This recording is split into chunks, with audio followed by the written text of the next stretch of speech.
கொஞ்சோண்டு எண்ணெய் ஊற்றிக்கிட்டு கடுகு கொஞ்சோண்டு, கருவேப்பிலை, வெங்காயம், பச்சை மிளகாய் நறுக்கி வச்ச கோவாக்காய். ஏன்னா கொஞ்சம் பழுத்துடுச்சு. இப்போ கொஞ்சோண்டு உப்பு, கொஞ்சோண்டு மிளகாய் தூள், நம்ம வீட்டில் குழம்பு மிளகாய் தூள் அரைச்சி வச்சுருக்கோங்க, அதில் கொஞ்சோண்டு போட்டுட்டு தண்ணி விட்ட வந்துடும்.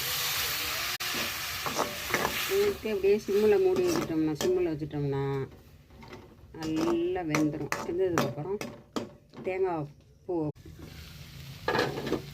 நல்லா தண்ணியெல்லாம் வற்றிடுச்சு. எவ்வளவு வேணுமோ நம்ம இஷ்டம்தான்.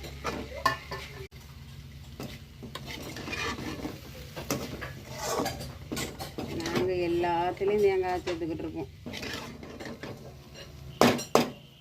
இல்லை தேங்காய் வேண்டாம், சேர்க்க வேண்டாம் அப்படின்னா, நான்வெஜ் சாப்பிட்றவங்களா இருந்தால் ஒரு முட்டையை உடைச்சிட்டு விட கிளறிக்கிட்டேன்னா இதே மாதிரி வரும்.